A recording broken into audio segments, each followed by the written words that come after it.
Good morning! On today's video guys ay itatakal ko o i-explain ko yung about sa kung paano kami kinasal ng husband ko o paano ako nakadating dito sa Germany through family reunion visa application. So i-explain ko kung ano yung mga requirements na ginather namin at ano yung mga steps na ginawa namin. So this family reunion visa application guys is based on our experience. So before we got married in Philippines, before kami nagpakasal, ang nag-apply ako ng Schengen visa pero na-denied ako kasi wala akong proof of rootedness or yung proof na babalik ako sa Pilipinas. So, ang nakapag-decide kami ni Frank, ng husband ko, na magpapakasal na lang kami kasi in-advise siya sa taga-Ausländer Amt na magpakasal na lang kami para surely na ma-approve yung visa. So first namin, bago kami kinasal sa Pilipinas, gather ako ng requirements na pinadala ko kang Frank. Pinadala kong Frank kasi bumisita siya sa akin sa Pilipinas. So nag-gather ako ng mga requirements. Una, yung birth certificate ko. Next is Sinomar, yung certificate of no marriage sa PSA. 2 passport pictures ko, 1 whole body picture. Oo, yung picture, 1 whole body picture guys. May exact size siya, 13 by 18 cm. 13 by 18 cm. So nakalink din siya sa website guys. So I will try to look for that and I will link down below. Then consent to the checking of the documents. Available siya sa embassy website din sa naka-PDF file. You need to sign that. Bale, itong minention ko guys is all about yung mga documents, first step na ginawa namin para makakuha ng legal capacity yung husband ko. Yung legal capacity is dito niya sa Germany yan. Pagkatapos ng ma-check tong mga documents ko, tsaka siya mabibigyan ng legal capacity. Yun yung document para in order for you or in order for both of you to get married. So next is passport copy ko. The next is declaration in English signed by the holder. The declaration of address guys. So yung complete address mo, home address from age 15 years old. So street, kung may landmark, lagay mo siya doon sa declaration of address. Tapos kung if possible, gawan mo siya ng sketch. Sa base naman sa akin guys, kumuha ako ng barangay clearance kasi may 3 addresses ako since I'm 15 years old. So kumuha ako ng mga barangay clearance doon sa mga address na natirhan ko at ang in-sketch ko lang yung present address ko. So yun. Then next is birth certificate of children. Kung may anak ka, may anak ako before sa pagdadalaga. So in-include ko siya, birth certificate ng anak ko. Tapos baptismal certificate mo sa akin in my case guys, kasi yung church namin hindi niya ako binigyan ng baptismal certificate. So ang ginawa ko, nagpabinyag ako ulit pero sa Catholic na. So ayun, para lang magka-baptismal certificate. Then Form 137 sa elementary ka pa lang. Tapos marriage certificate of the parents, sa parents ko, marriage certificate na. Then birth certificate of siblings, sa mga kapatid mo, kahit ilan pa kayo, kailangan siya i-submit mo. Okay lang kung sa LCR, kung hindi na PSA copy, okay lang 'yun. And then photocopies, 2 photocopies of each those documents for checking original.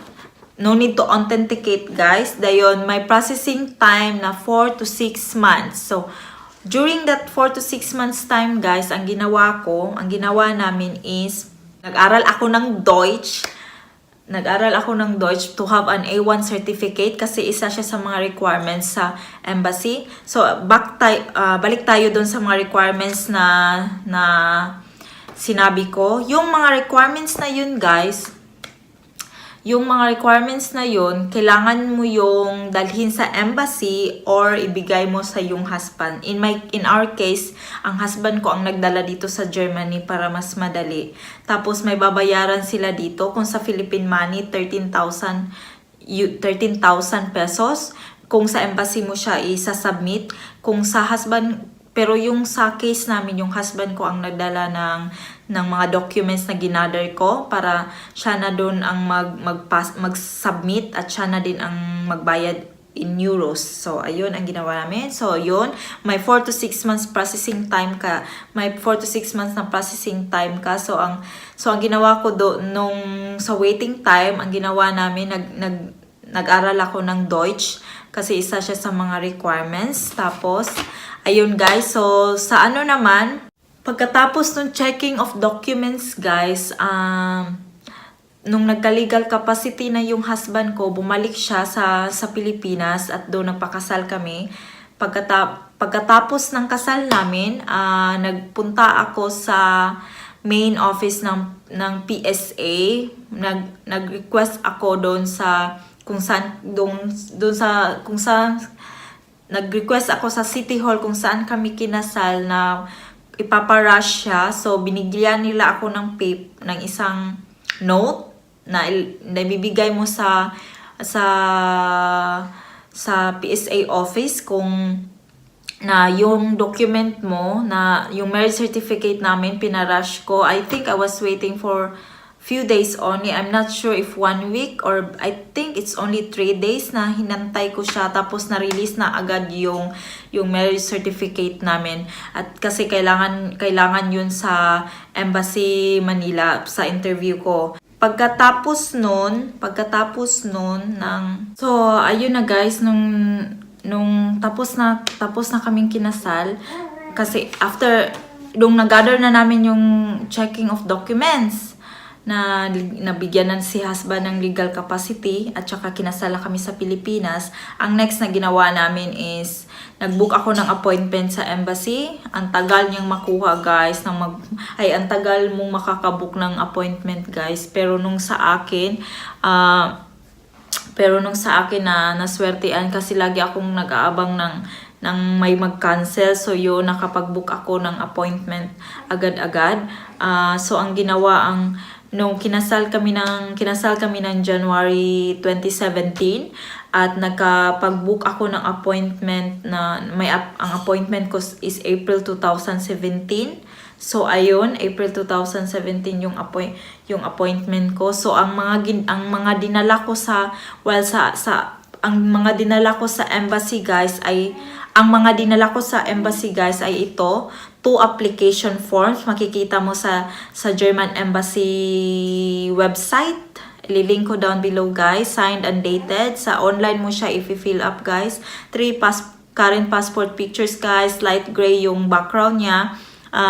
Valid passport of course. Then birth certificate of the applicant. So birth certificate ko. 2 declarations guys. Nasa German Embassy website din siya. 2 Xerox copies of Federal Identity Card of the person who is living in Germany, and that is my husband guys. So passport picture na pina-photocopy namin 2. Then informal invitation letter that nagsulat yung husband ko ng informal invitation letter citing na he wished to reunite with his wife, blah blah blah. Then 2 Xerox copies of all the original documents. Sa lahat yung lahat ng documents na dinala ko, pina-xerox ko, nagpa-photocopy kami ng 2. Then visa fee before is 60 euros only, but now in the websites it's already 75 euros. Then tapos marriage certificate namin at saka nagdala din ako ng CRS form number 5. CRS form number 5 is yun yung advisory of marriage, and then my A1 level certificate. So ayun, yun A1 level certificate. So ayun lang siya ata. Ayun lang guys, ang dinala ko ang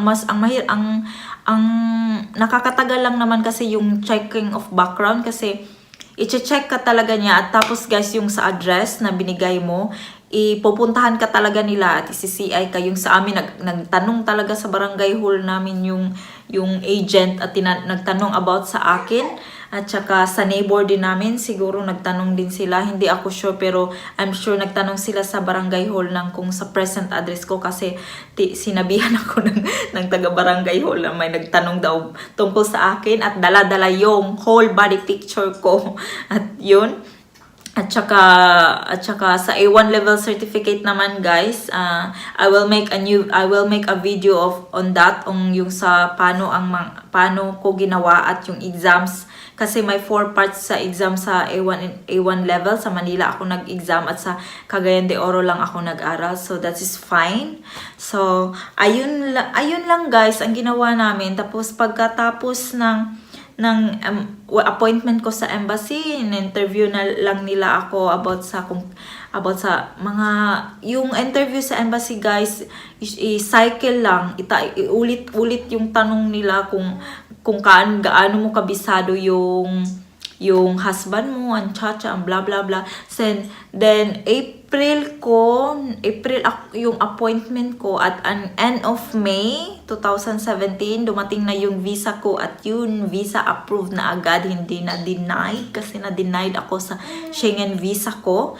Ayun, at pagkatapos naman ng approval of visa guys, may CFO pa pala. Kailangan mo ng CFO stickers na kailangan mo din mag-seminar doon. So, kung gusto nyo if you want to know how I did it also, I will make a video of that also guys if you wanna know.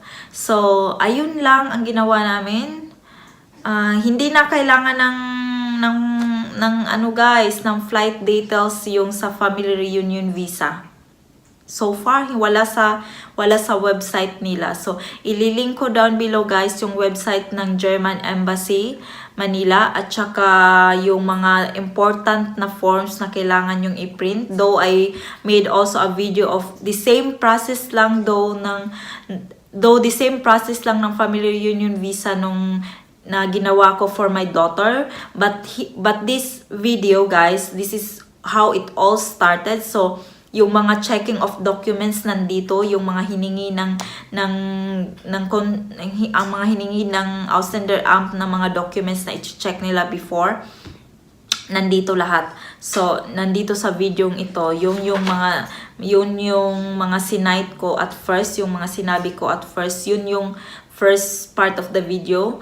Yung sa una kong sinabi about sa mga documents na i-check nila, yun yung unang-una mong i-gather para magka-legal capacity yung husband mo. At once magka-legal capacity na siya, pwede na kayong magpakasal sa Pilipinas. Or for family reunion visa guys, I think sa marriage visa is the same guys. Once may legal capacity ka na, I think kailangan mo siyang dalhin sa embassy din. I'm not sure pero yung sa amin kasi sa Pilipinas kami kinasal, kaya yun.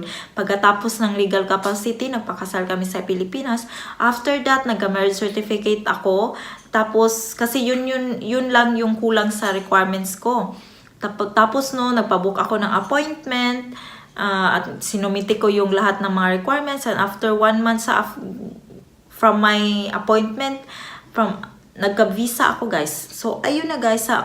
I hope guys, this video nakatulong at least. At saka, kung may katanungan kayo guys, comment down below. I'm willing to help. I'm willing to answer your questions guys. Kasi dyan din ako galing sa processing na yan. It took us almost a year na para ma-complete namin lahat yung mga kailangan gawin. At finally, nandito na ako. It's worth it lahat ng pagod guys. Once you finish all the processing, worth it lahat guys. Naman, pagdating ko naman dito, ayun, kailangan mo naman na mag-continue ng German mo, pero hindi pa ako nag-continue guys kasi may trabaho ako at English speaking ang company. So, hindi muna ako nag-aral ng Deutsch, pero I'm planning now to do Deutsch kasi naka-under motherhood ako at while nag-motherhood ako, while nagbabantay kayong baby, I try na mag-aral ng Deutsch kasi kailangan siya isa siya sa mga requirements para makakuha ka ng permanent residency card dito. So, ayun lang guys. I hope this helps. So, comment down below kung gusto nyo, kung may mga katanungan kayo. So, ayun guys. Thank you for watching guys, and I hope to see you on my next video. I hope you don't forget to like and subscribe. Bye bye guys. Thank you.